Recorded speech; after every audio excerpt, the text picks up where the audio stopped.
May I come in, sir? Good evening, sir. Good evening, sir. Good evening. Yes. Thank you, sir.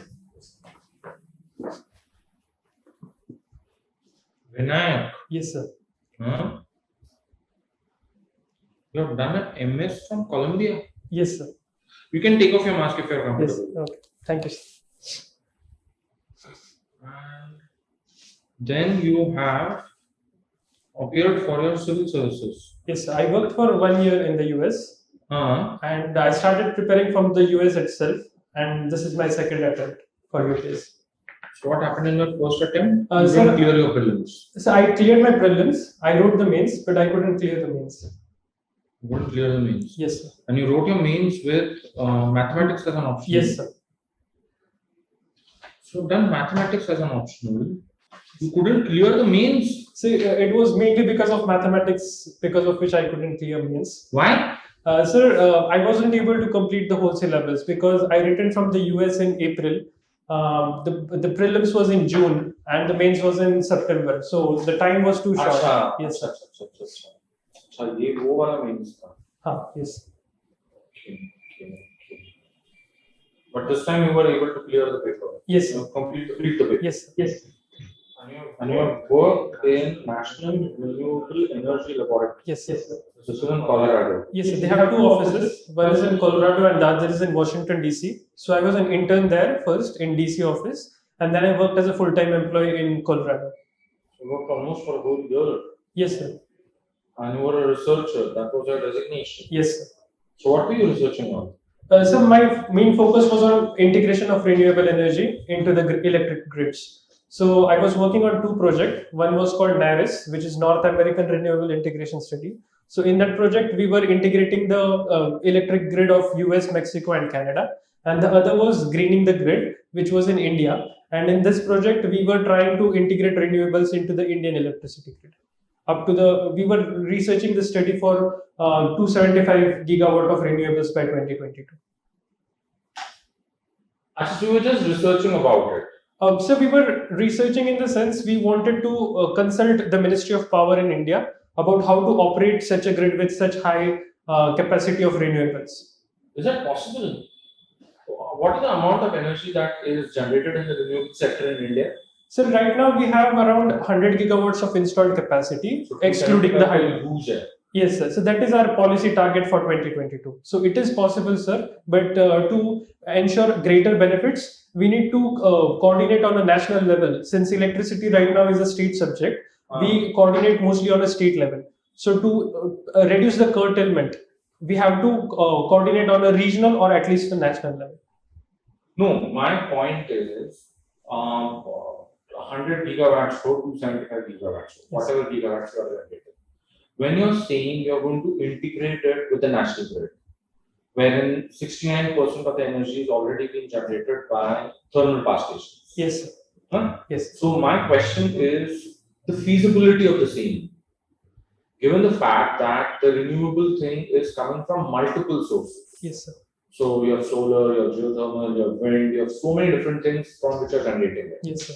So in that sort of situation, the feasibility of integrating it, has this been done in any place in in North America where you're working with? So this has not been done in North America at present, but there are targets like by 2030, there will be situations wherein there will be around 40% of renewable capacity. And so renewable capacity is different. The point is integrating it with the grid, wherein they are already generating energy from non-renewable sources. Yes, sir. So what's the feasibility of it? So, sir, like as you said, capacity installments is different. Right now, we have around 37% of renewable capacity. But in terms of electricity generation, due to the variability of renewable energy sources, we are able to produce only 15% of electricity with renewables. So by 2022, we'll be planning around 20 to 25% of electricity generation. And that sort of level is possible right now. Like according to the study which I did, we are able to do that. And so by 2030, we have a target of 475 gigawatts. That is in terms of your generating electricity. How do you connect it to the grid? That is my question. Sir, my fundamental problem is the connection with the grid, the already existing grid. which is generating electricity from non-renewables. Yes, sir. So right now, sir, we are able to connect it to the grid, and we have a system wherein we are asking the coal power plants to operate at a lower level, so that the demand and the supply is balanced, and there is no power outages. As one time it had happened in 2013 on a large scale. So right now we are in a position to integrate that sort of power, and the coal power plants. Is it being done somewhere? Not so it has not been done somewhere on such a large scale. India is the forerunner in this particular case, but since in the US they have gas powered power plants, like we have coal on a major scale, they have gas which is much more flexible. So it is done there in certain cases, like the CAISO, which is the California Independent System Operator. They are doing such a scale on around 40% of renewables. So that is kind of a pilot project for the rest of the US, and we can kind of replicate that in India, even with coal power plants. It's possible. Yes, sir. And there won't be significant transmission losses. No, sir. It is possible. And the power that the consumer gets will be reasonably priced. Yes, sir. So the solar power, it has reduced from 14 rupees per kilowatt to around 2 rupees per kilowatt. So there's hardly anything that is yes, yes. And so if we are able, right now we are adopting the PPA approach. But if we go to unit commitment and economic dispatch, wherein we will be much better able to integrate coal and solar and wind, and in that case the prices will go down like at least by 40% what it is now. What's our estimation to level where we need concrete examples where things have been working and things can be replicated? So it has been done in California, the California Independent System Operator. California is a different story altogether here for a simple reason, because there are a lot of things for which public money can be made available. Yes, given the fact that the state has a commitment to a certain sort of green energy and everything, consumers and voters don't feel anything wrong with it. Yes, sir. है ना? Yes. California को छोड़ो, ऐसी सारी चीजों में ना California की बात करना ही फिजूल है. Look at states like Texas and then we'll talk about it. That is a more relevant example in our case. So even Texas is increasingly going towards renewables. Yes, they do have a lot of oil-powered power plants and gas-powered power plants, but they also have certain sort of targets, not as high as California, but they are also on the right track. Obviously, it is just not possible. And then you come into civil services. Yes, sir. So when I was working as a full-time, I got an opportunity to interact with a few IS officers from Ministry of Power. And in Colorado? Yes, sir. Because I was working on a project called Greening the Grid. Okay. Yes. Okay. And during these interactions, I found out that the civil servants, they are the ones actually implementing this research on the ground level. And so I thought that I would be better positioned as a linchpin between the specialist scientists and the politicians to actually take this research to ground level and to see a visible social impact. Is that happening? Do you have any concrete example where it is happening? Sir, with respect to the renewable integration? No. ये जो तुम सारी चीज कह रहे हो, in terms of specialists and politicians getting connected on God knows what all. So do you think India really needs something like that?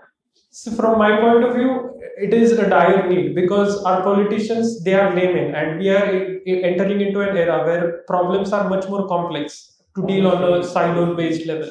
So from my point of view, being a civil servant, I'll be better able to implement this research on a ground level, because I can be the communicator between. That's not the only thing that you will be doing. Yes, sir. If you become a civil servant, this won't be even in the first 10 of your priorities. Yes, it's sir. a completely different thing that you would be needed to do for at least the first 10 to 15 years of your service. Yes, sir. So that is the trajectory of civil services is such that initially you go into policy implementation and stakeholder balance, and once you learn from these things, then you go into policy making, and policy making is a role which is what I'm aspiring for. And so the learning curve from policy implementation of the first 7 or 8 years is something I'm considering towards civil services.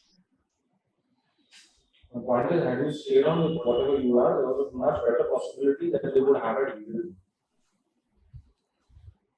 Sir, bureaucrats in India have a way of doing politicians in India have a way of doing away with bureaucrats. अगर तुम domain expert हो ना तो शायद आपको सुनेंगे, पर अगर तुम ब्यूरोक्रेसी का हिस्सा हो ना, there are their own ways of dealing with you. Sir, but like whatever experiences I have had, I have seen that it is the bureaucrats who are the advisors, and sometimes the This was told to you by the bureaucrats, not by the politicians. Sir, you have never interacted with any politicians. True, sir. है ना? Yes, sir. ये आपको उन bureaucrats ने कहा है जिनके साथ आप डील कर रहे थे. Yes, sir. From that position of helplessness and powerlessness, this is the only thing that they can do. Sir, I would beg to differ on this because there are a lot of schemes like the health related missions. There is also the coal implementation scheme, which was actually advised by a bureaucrat, Anil Swarup, who retired recently. And I feel that such recently, yes, like when? Sir, when did Anil Swarup retire? 2016. 2016 को 2021 में recent कहते हैं. You have done mathematics, dear. Yes. I'm sorry about that. Brilliant. What? Obviously, 2016 and 2020 are close numbers. You can definitely do that. Acha, mathematics is your optional. That is also something very, very interesting. Yes. Huh? Quite an interesting domain. If I say, I don't think you would sort of say no to it. We live in a world wherein it's overwhelmingly mathematical.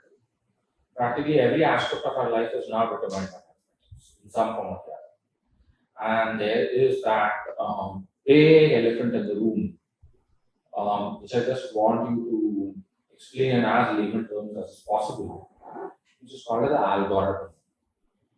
So all of life is, put it in my words, the tyranny of the algorithm. Huh? Yes, sir. And I'm not even an Amazon employee. Yes, sir. In whose case, though, it's possibly hell with an algorithm. What is an algorithm all about? So, sir, an algorithm is something that takes in data as an input and it processes the data in alphanumeric form or in all forms? In all forms, sir. Okay. It may be data related to anything. For example, as you mentioned, Amazon, it can be your consumer choices, what you are buying and what company or what product you are buying. So data in any form, it tries to understand what sort of, it tries to process it according to the programmer input.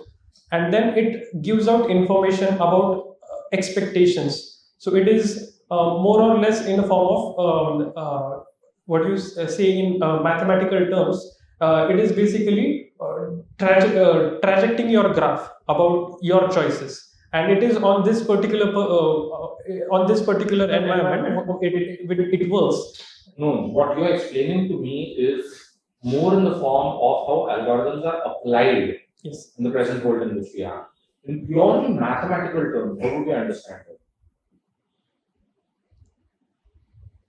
So it is probabilistic modeling in mathematical terms. Okay. So you just try to understand the probability of what different choices you have and what choice you can make, and depending on that, it will give you the output about what is the most likely choice.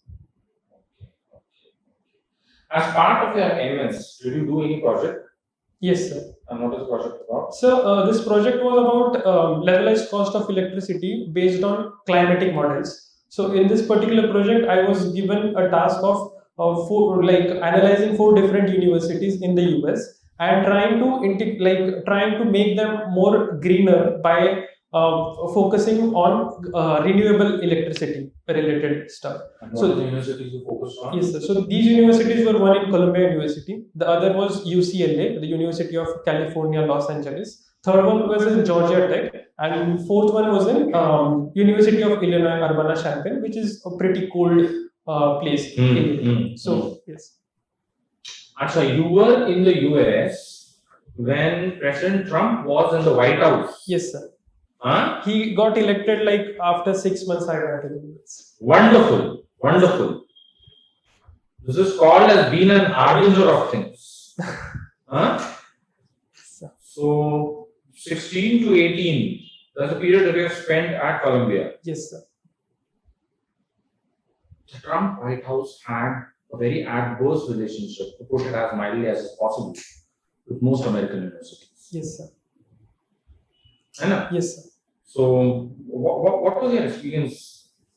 Did you experience anything out of it? What was the 2018? I don't think the Black Lives Movement had started at that No, time. sir. Yeah. It was recently in 2020. Okay. So in that case, what was there any difference that you had noticed? So I did not notice any difference from the common public. So the university was as accepting as it was like years earlier, because I went into in an era of Barack Obama, and then it got transfers to President Trump. But I saw a difference in terms of job applications, because even with great academic record and good projects which were published in good journals, I was not able to get interview calls, because the employees, they feared that someone from different country would require an H-1B visa immediately because of the Trump regime, since he was against immigrant Oh, policy. obviously, that big thing of H-1B visa Yes, and sir. Indians. Yes, sir. So that was the reason, like, I had to apply to at least 100 positions for an internship and around 170 for full-time job. But I kept on going, and I was able to get only, like, for internship, I got only 5 calls who were considerate enough to hire a foreign student. And for a full-time job, I got around 7 interview calls, out of which I was able to convert 3. But considering like 7% of like interview rates, it was very low as compared to the previous years. Your research as part of your MS, was it published? Yes, sir. In? Sir, it was published in a conference paper, and then later when I started working at National Renewable Energy Lab, I continued working on it, and then it was published in elsewhere. Oh wow. Yes. Okay. So is it cited? Yes, sir. It is cited. Okay. That's a good thing. I just can't understand with all of this getting into civil services. So one more thing was, like, when I was an intern, I was working in the Washington DC office, and since NREL is a lab funded by the US Department of Energy, I was working in close interactions with the Department of Energy civil servants. And it was during this time that I decided to work closely with the administration, be it in the US or in India. But it was during the full time that I made up my mind to work in India as part of the administration rather than working in the US. I just don't know. They reflected on things better enough and making sense of it. The American experience is a lot of development related to science and technology in the US happens in very close collaboration with the American government. Yes, sir. And for a lot of scientists and for a lot of people related to applied science in India, Indian governments are indifferent to what is called collaborating with these types of processes. Yes, sir. So I just don't know as to how does one look at that. We aspire to be the Asian version of what the US is, but we just don't understand as to how does it work.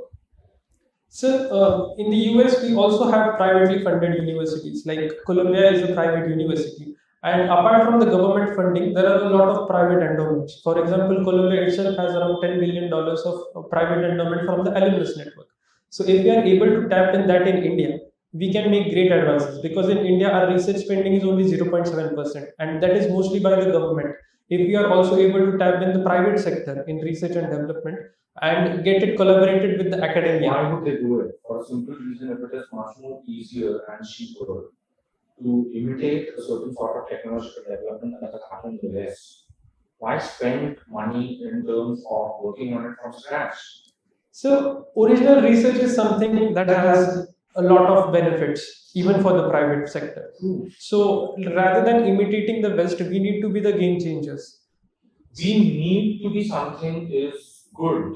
Yes, sir. But the reality in this place is completely different in terms of who is this we need to and who understands the need for this we need to.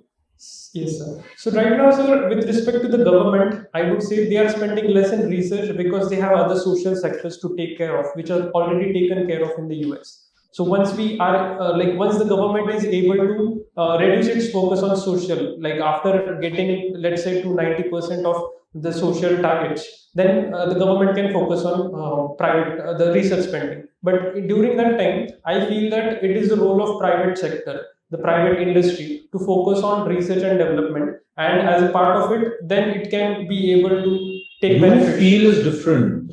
They should feel it. At the end of the day, they have got to do something. So they are already doing it. For example, I'm from College of Engineering, Pune, and despite being a government institute, the Bajaj Automobiles, they have sponsored the mechanical engineering department, and as a result, they are also sponsoring the research and development projects. How many examples of this variety can you multiply across the country? Sir, for example, in Gujarat we have the Nirma University. In South, in Karnataka, we have the Manipal University, and like at least 3 to 4 universities in each state can bring. Can you imagine how much money needs to be put in to reach even reasonable standards of the variety that, say, for example, peer countries like Bangladesh or, say, for example, China. For us, the best example is we need not compare ourselves with the US, we need to compare ourselves with whatever the Chinese are doing. Yes. In terms of the amount of money that is being put in terms of the number of papers that get published, in terms of the number of researchers which are put into application. So we are in a comparable position.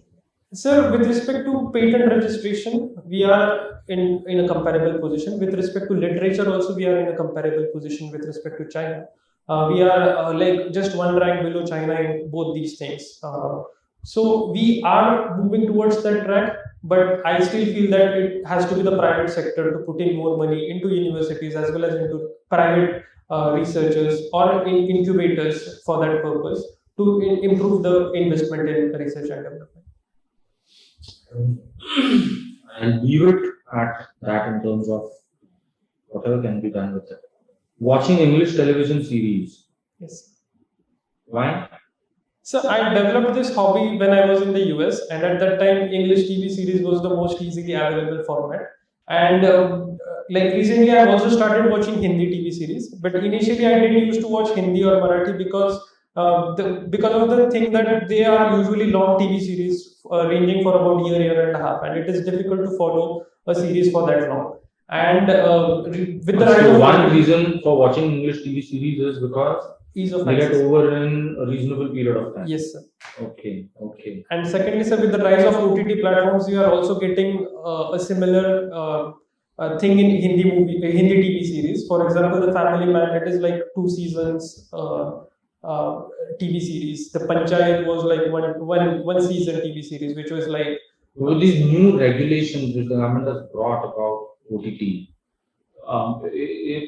you feel that the quality of content being developed would at any point of time compare with what is happening in North America? Yes, sir. Because right now, if we see in the film industry or in any other industry, we see a lot of nepotism. But OTT has allowed us to democratize content, and a lot of individual producers are able to create content. The sort of regulations that the government of India proposes with OTT. In that sort of situation, do you think that we want to be able to develop content which would be, they can definitely not surpass, but of comparable quality to what happens in North America? Is there a television series in India that you have ever watched which you think in terms of quality compares with what you've seen in North America? No, sir. The American content and the European content is way better in that stuff, I would say. But in like the Indian television content is right now in its infant phase, because 2 years ago we used to see most of the TV series were about the home, like it was limited to the homes. So it was mostly about the mother-in-laws and the daughter-in-laws related stuff. But with the rise of OTT, I feel that it has a much diverse genre in terms of content, and I feel that this is the exponential phase which is coming right now for the Indian content. It will take time. Wait for the theaters to open for a simple reason, because most of these things that we're talking about are also coinciding with the COVID thing. Yes, sir. On account of which, since theaters are closed and since films can't get released over there, so a lot of it sort of gets translated on your screens in this format. But if theaters open up, we need to find out whether this could be sustained or not sustained. It's like an open thing as of now. So theaters are still once in a weekend thing. but most of the OTT platforms are usually a daily thing, post work related stuff. So I feel that this is going to be there even post COVID, even post opening of theaters.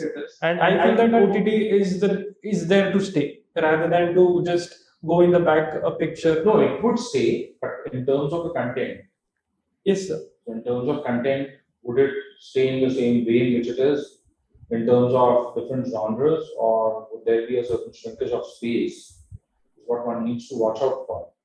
Yes, sir. Like from my point of view, it is going to be there are going to be more diverse genres, because if you just see like the recent past, Family Man is about an NIA agent, Special Ops is about terrorist related activities, Panchayat is about how a Gram Sabha works or a Gram Panchayat works in a village. So these we are already diversifying our content, and I feel that it is going to be much more diverse with like individual players coming in, and that is going to add value to the OTT.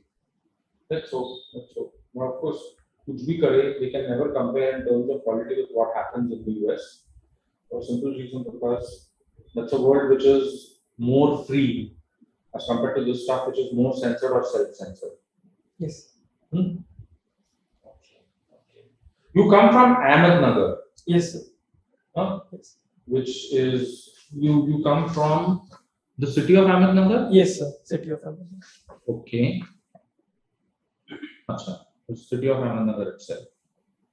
Okay. You have any idea about what is the population of this place? Sir, the district population is No, the city. city. City population is 3.5 lakhs. 3.5 lakhs. Yes, sir.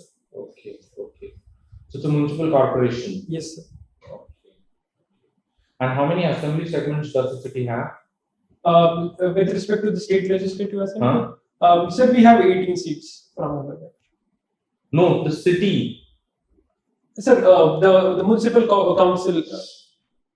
The Ahmednagar City. Okay, area sir. Okay, sir. Yes, sir. has how many legislative assembly segments? 2, sir. 2. Okay. Okay. And you come from? So I come from the core Ahmednagar. There are 2. One is the Savedi constituency. So I come from the Savedi constituency. Okay. Okay. And you have any idea about who represents this in the legislative assembly? Yes, sir. So it is Sangaram Jagtap. Shri Sangaram Jagtap. Okay. Okay. Quite interesting. Okay. Okay. Now, Ahmednagar is supposed to be the region which pioneered the cooperative movement in Maharashtra. Yes, sir. Did it do the same as far as India is concerned? Sir, pardon, sir? So is Ahmednagar the pioneer district when it comes, the pioneer region when it comes to cooperatives? Yes, sir. Modern cooperatives in all of India or in Maharashtra? Sir, the first sugar factory as well as the first district cooperative bank was set up in Ahmednagar in the entire. But the first cooperative enterprise. Yes, sir. The first sugar factory was. First sugar factory is different. There are multiple cooperatives that we're talking about. So when you look at all of India, the first cooperative comes from Ahmednagar, the first cooperative comes from some other region. Sir, in the pre-independence period, the first cooperative comes from the state of West Bengal. Okay. So it was actually during the Deccan riots, wherein the British government had passed the Deccan Agricultural Relief Act for setting up of a cooperative. But before like Ahmednagar could set up, it was set up in West Bengal. And you have any idea about what was that enterprise? No, sir. I'm sorry. You don't have any idea about it. Okay, so which is and that was in 1877. Yes, sir. Yes, sir. So it effectively means that cooperatives have been around on the Indian landscape for that long a period of time. Yes, sir. Almost 7 decades after independence, it's in 2021 that the union government now has a ministry of cooperatives. Yes, sir. So how do you look at this development? So I think it is a very positive development, because there are a lot of multi-state cooperatives which are operating, and recently cooperatives have been lagging because of politicization. So having a supervisory power in the form of Ministry of Cooperatives, that can be basically a push to that this. Is political. Sir, but with the ministry, there is involvement of civil servants. Because a politician is not a permanent executive, it is the civil servants who are the permanent executives, and they are going to be the pushers for this cooperative movement. And if we see that, sir, even the RBI recently, it has allowed, it has basically taken a hold of urban cooperative banks with respect to their professional management of the staff. So I feel that having such a top power, a supervisory power, is going to be the way ahead. Are you sure? Yes, sir. Even though cooperative is a state subject, I feel that there has to be some sort of. So my point is not about cooperatives being a state subject or a union subject. My point is they've been around for that long a period of time.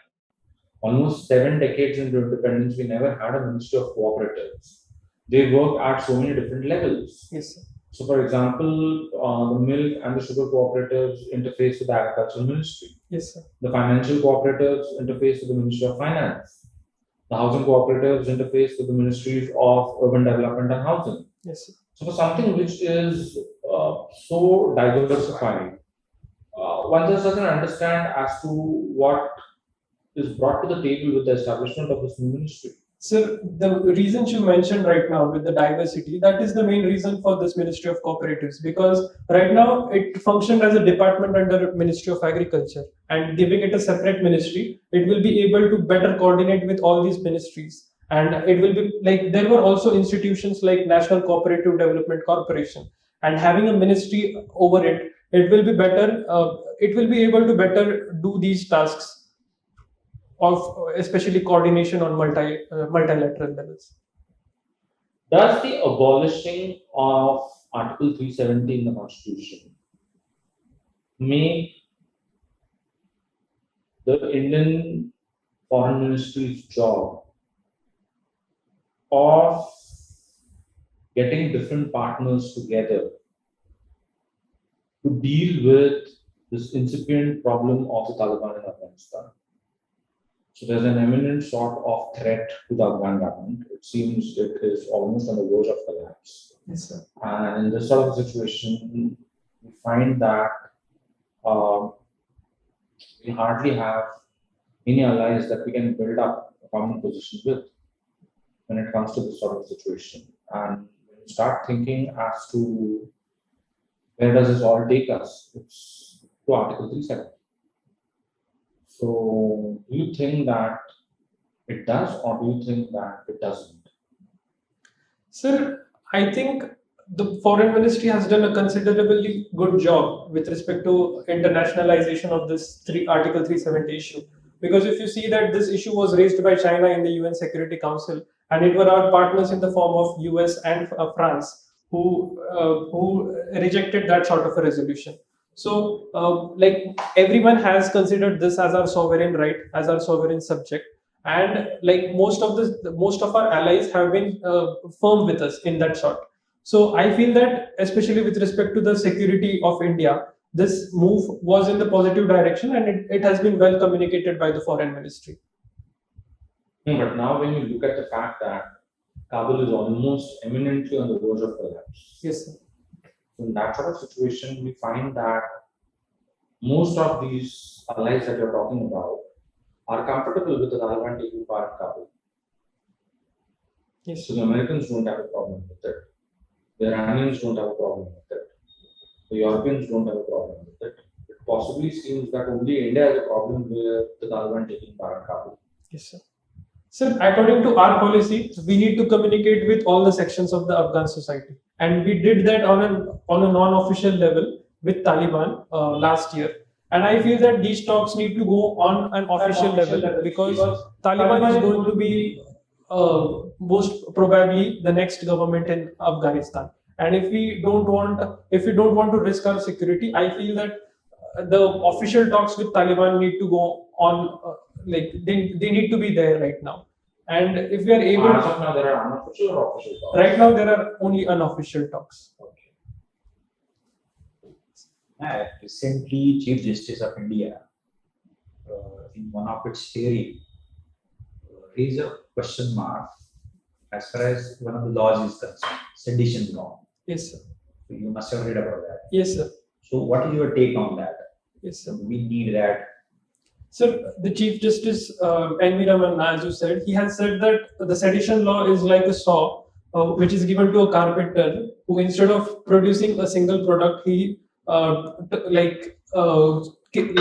the entire forest.